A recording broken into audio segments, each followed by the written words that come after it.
convidar você para a gente ler o livro de Atos dos Apóstolos, capítulo 9, os versos 10 até o 16, que diz assim: Ora, havia em Damasco um discípulo chamado Ananias. Disse-lhe o Senhor uma visão a Ananias, ao que respondeu: Eis-me aqui. Então o Senhor lhe ordenou: Dispõe-te e vai à rua que se chama Direita, e na casa de Judas procura por Saulo, apelidado de Tarso, pois ele está orando. E viu entrar um homem chamado Ananias e impor-lhe as mãos para que recuperasse a vista. Ananias, porém, respondeu: Senhor, de muitos tenho ouvido a respeito desse homem, quantos males tem feito aos teus santos em Jerusalém. E para aqui trouxe a autorização dos principais sacerdotes para prender a todos os que invocam o teu nome. Mas o Senhor lhe disse: Vai, porque este é para mim um instrumento escolhido para levar o meu nome perante os gentios e reis, bem como perante os filhos de Israel. Pois eu lhe mostrarei quanto lhe importa sofrer pelo meu nome. Que Deus nos abençoe, que Deus seja sobre nós e nos conduza a entender um pouco mais a palavra dele e trazer lições para as nossas vidas. Queridos, é interessante que eu escutei uma frase uma vez que dizia assim: quem não aproveita o tempo assassina as oportunidades. Quem não aproveita o tempo assassina as oportunidades. E cada vez mais nós temos percebido que as pessoas têm deixado de aproveitar o tempo.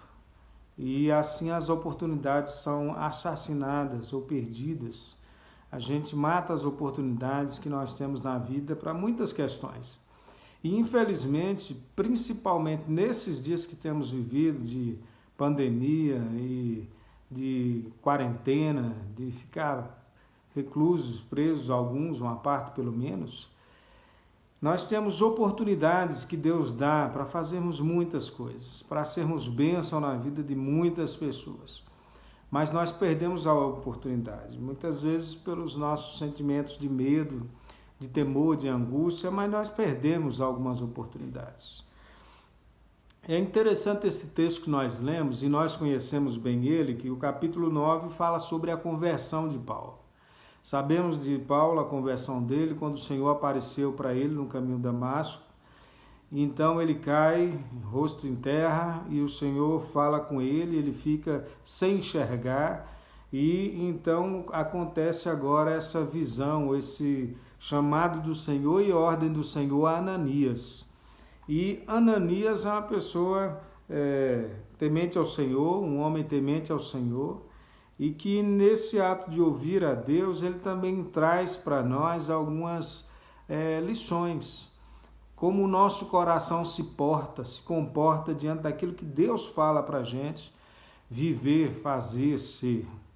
E aqui o ponto central é obediência a Deus, obedecer.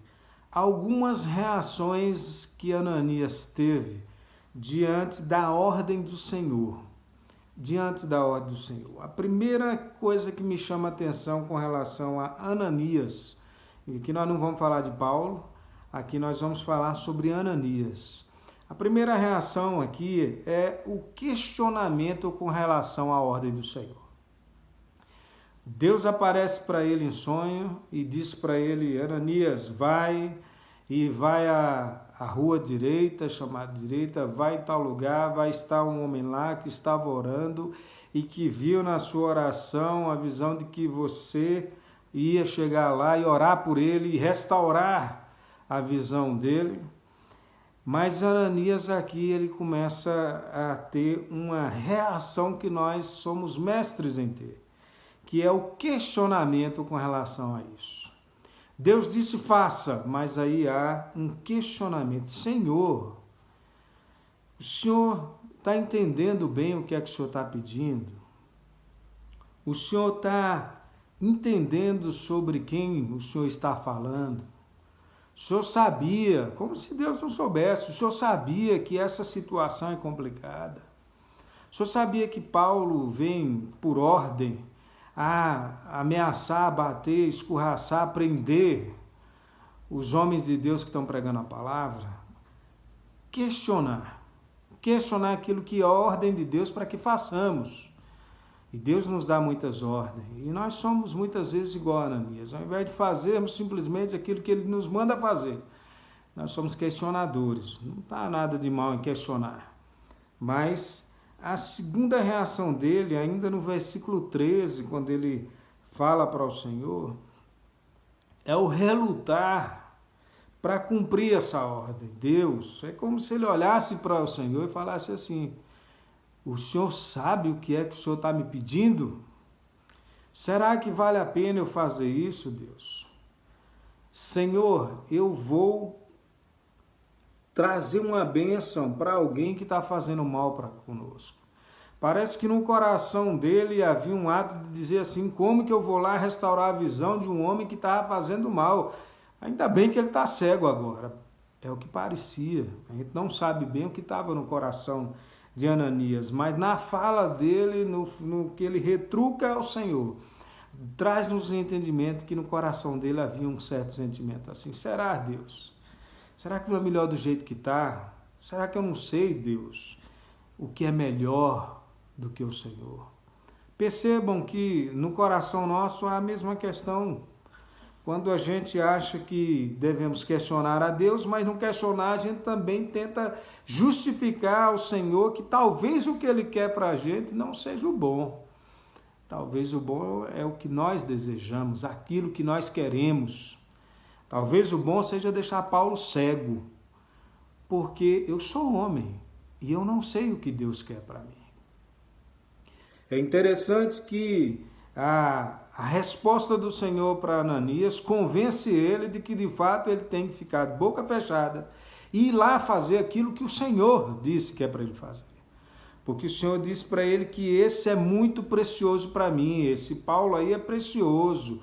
Ele vai aprender e entender o que é sofrer pelo Evangelho e viver o Evangelho. Me será útil. Ah, queridos, quantas situações na nossa vida que nós deixamos a percepção de lado, de que o Senhor é que sabe o que é melhor para nós, de que de fato Ele é que tem as melhores coisas para a gente, Ele sabe os pensamentos que tem sobre nós. Ele é o nosso Deus. Quando Ele ordena, a gente tem que cumprir, porque na verdade Ele sabe muito mais do que eu e do que você, o que tem que ser feito para o bem do Evangelho, para o bem da missão dele, para o bem das nossas vidas. É precioso. Ananias não sabia distinguir e enxergar isso, mas o Senhor sabia que precisava. E a terceira reação é a reação correta. Depois de ouvir tudo isso, ele para diante da verdade e da ordem de Deus, do entendimento daquilo que o Senhor queria e diz assim: eu tenho que fazer. Não tem outra escolha. E ele vai até lá e cumpre aquilo que o Senhor disse para ele. Ora por Paulo, e Paulo então começa a enxergar, e é daquele dia ali em diante um novo Paulo. Ele obedeceu a Deus, mas ele questionou, coração duro, um coração querendo dizer para Deus que ele sabia algumas coisas como se o Senhor não soubesse. E nós não somos diferentes. Nós somos iguais a ele, ou piores às vezes. Ele, pelo menos, questionou, relutou, mas muito pouco tempo. E foi lá cumprir o que Deus mandou para ele. Ah, amados, nesses dias nós temos perdido oportunidades de falar de Deus para as pessoas.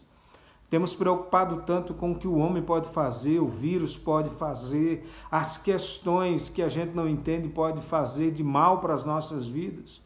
Esquecemos da ordem do Senhor, de pregar o Evangelho o tempo todo. Fala, não te cales, não cesse de falar. Seja dia, seja noite, seja na tempestade, seja na bonança.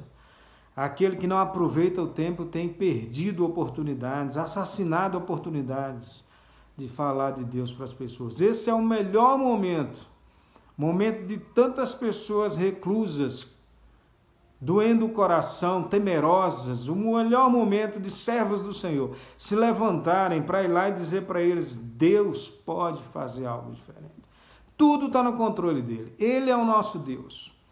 Nós só precisamos obedecer a Deus e falar do Evangelho dele. Podemos retrucar, Podemos até questionar, podemos até pensar que talvez seria melhor do nosso jeito. Mas nós temos que fazer do jeito que Deus diz que tem que ser. Fala e não declares. Ide por todo mundo pregar o evangelho a toda criatura. Dias que as pessoas precisam ouvir do Senhor, entender o Senhor. Então vamos deixar de lamentar, de ter a dor, de pensar nas misérias e lembrar que o nosso Deus é que está no controle de tudo. Leve a esperança dele para outras pessoas que você conhece, para outras pessoas que você pode mandar uma mensagem, falar de Deus em nome de Jesus. Deus te abençoe, converse com sua família e ore nesse propósito em nome de Jesus Cristo.